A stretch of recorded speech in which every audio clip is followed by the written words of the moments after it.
Hey there, comic book fans. Back from the comic shop again this week. It was a pretty big week this week. 7 new comics, plus a bunch of freebies. We'll start out with the Legion Flight Ring. Ooh. I didn't buy the Legion of Superheroes comic, but they gave me a Legion Flight Ring anyway, because who doesn't want a Legion Flight Ring? And let's see, the other thing, of course, is comic shop news. Captain America, the end. Oh, this is all those. The last story of whoever. Didn't they do that once years ago in the 90s where they put the last X-Men story, the last Captain? I vaguely remember something about that, but they're doing that again with the last Everybody story. Maybe DC did it. Who can remember? But lots of Marvel stuff in this Comic Shop Weekly. Deja Thoris looking pretty good there, huh? At least we get the top half of her. Alrighty, let's see what else do we... Oh, we have one other free thing. Pack of cards. Let's open them. Get that crazy Jonathan Hickman minimalist design. I'm not a fan of it. What do we got? Excalibur #1. Fallen Angel. I guess these are freebie cards of all the new X-Men series they have coming out. I'm a fan of trading cards of all kinds, so I grabbed these. Like I said, they were giveaways, so I'll throw them in my random trading cards pile I have. Let's see what else. Here's the wrapper for you. They're not in mint condition in the wrapper anymore. I didn't remember getting this Spook House last week on Halloween, and they still had all their Halloween books out. I got the other Spook House, which was from last year, it ended up being, and I got a copy last year, so I have 2 copies of it. But I'm like, did I get a second Spook House? I don't remember. So I saw it there and picked it up. They had a bunch of them, so why not? And then, reprint-wise, I finally picked up a giant-size X-Men facsimile. This was $5, which is why I didn't pick it up for months. This came out a couple of months ago. But I really enjoyed the Dollar Comics X-Men 95 last week, which I haven't read X-Men 95 in 25 years. So, and it was really good. I must say, X-Men was my favorite as a kid. Especially the John Byrne issues. I was buying those off the stands, but I've also bought some of the Cockrum stuff off the stands too. But never, I've always had a reprint of this, but I never had the original of this particular one. But I had all the other ones. So I'm looking forward to reading this one again. I also really enjoyed the facsimile edition of Hulk #1. I haven't read Hulk #1 in 25 years either, and it was better than I remembered it. It was just a really, really well done comic. The writing, the art, the storytelling, everything. I must say I was more impressed with Hulk #1 than when I read it 25 years ago or whatever. I was just like, wow, this is a really good comic, this Hulk #1. And then I already picked this up once, but I figured this is the second. Is this officially a second printing? Let's see. No, it still says first printing. But the one I bought a few weeks ago has the last pages out of order. I got really confused that it had, let's see, here we have him lifting Batman and then breaking Batman's back. I think these 2 pages were out of order. We went from him punching Batman to that and then back to this one. So now I have the error version and the regular version. Why not for $1, an extra $1? I'm like, I was going to go, what am I going to read that again? I don't really need the regular version. I got the error version. And I was like, I ended up buying it. It was only $1. Then let's see what we have. Manifest Destiny #38. What the heck happened last issue? Last issue was the first time it was back for a while. Oh, that's right. They found some giant monsters. Some giant underground mole-like monster attacked them, and then they found this lair of a whole bunch of little babies. I imagine this is the little babies that are hungry and looking to eat them. And the mama monster was really big. Lewis and Clark expedition mixed with finding fantasy monsters along the Lewis and Clark expedition. Been with it for 38 issues, and I'm staying with it. Here we go. Strange Skies Over Berlin, #2. This is one I bought.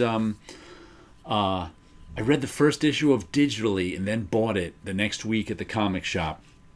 And I really enjoyed it. It's takes place in the 70s or the 80s.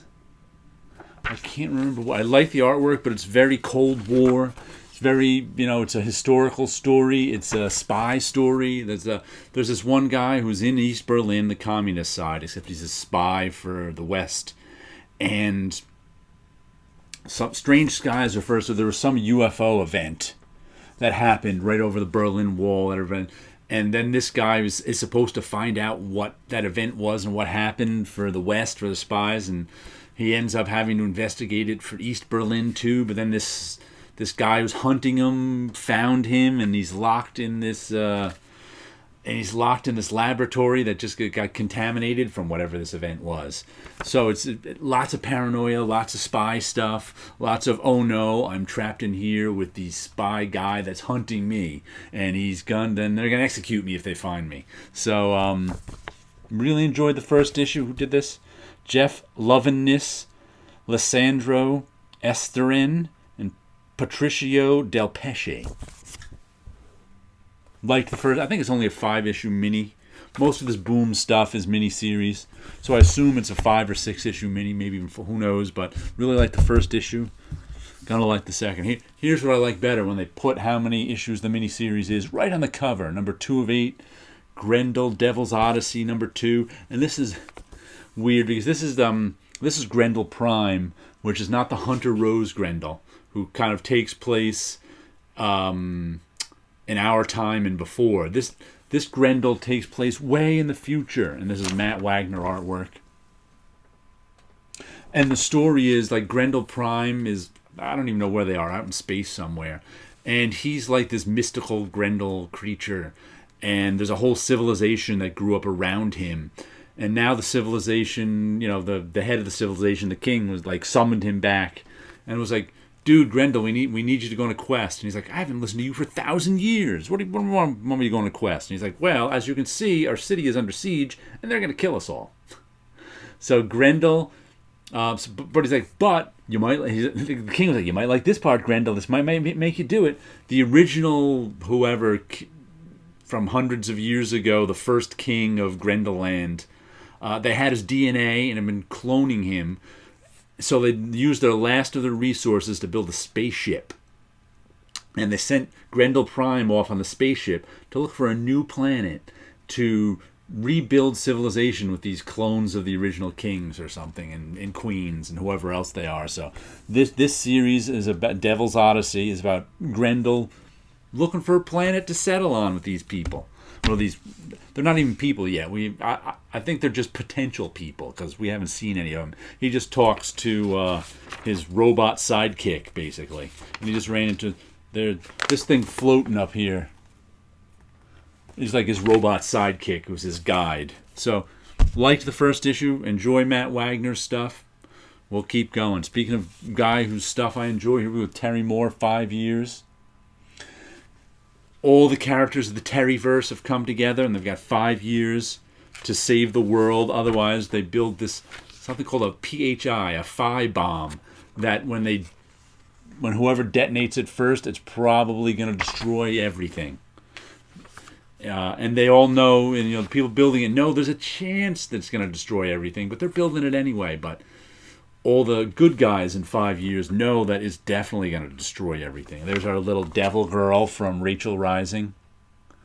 We got the whole cast from Rachel Rising, Echo, Monkey Girl, Strangers in Paradise. They're all teaming up to stop the end of the world.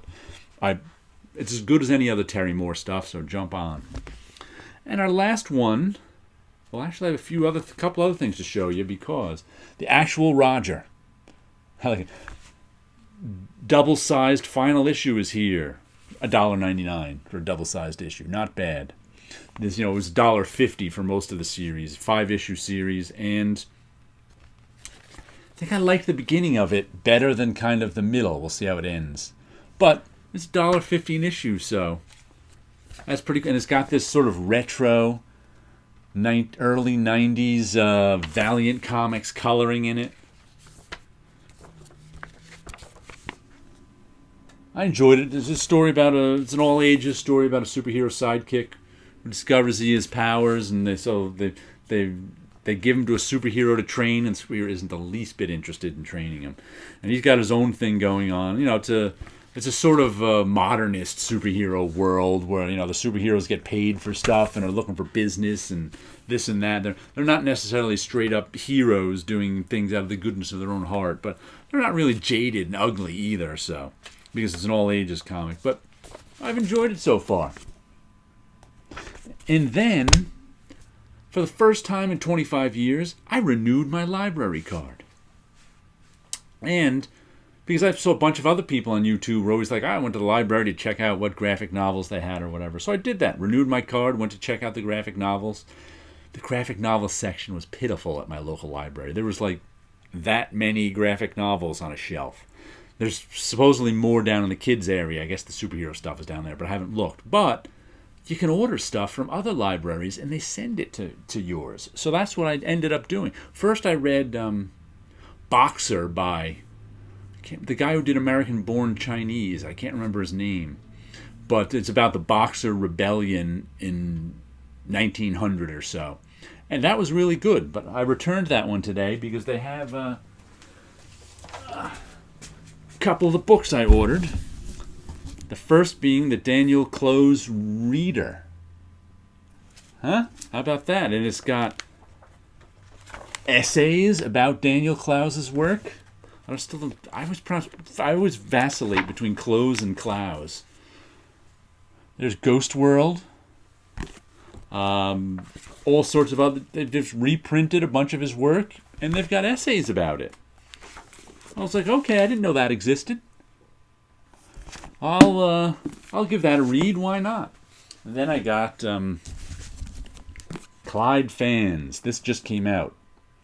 I have all the parts from this in Palookaville, which is reprint. Some of them are comics, some of them are hardcovers this size.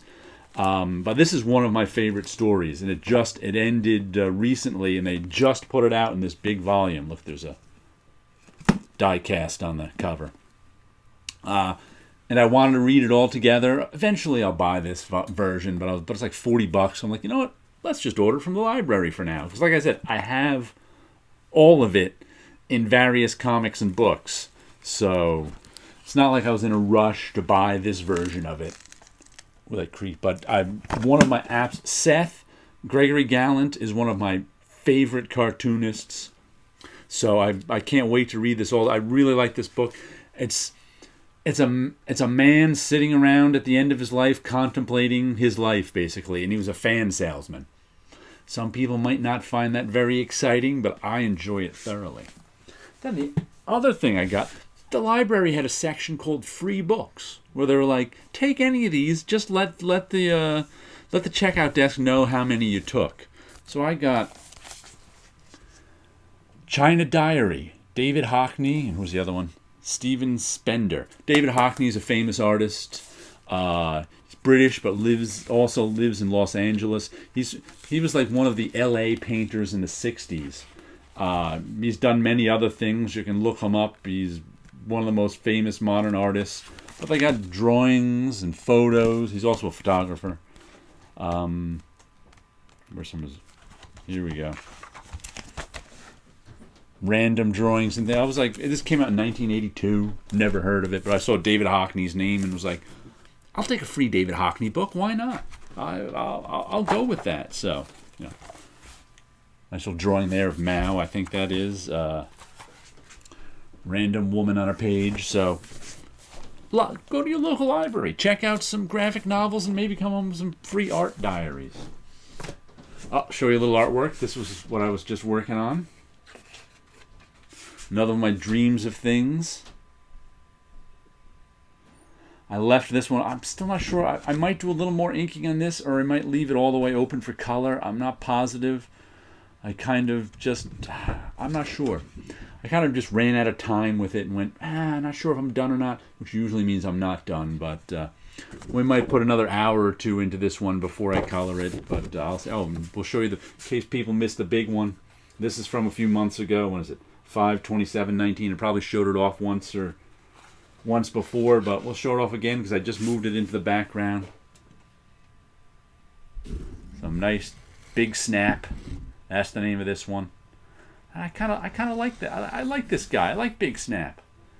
He looks like a cool person to hang out with. Got to do some more of these big ink drawings. I haven't done one in a little while. I haven't done them since May, probably. So, all right then. You guys have a good week out there.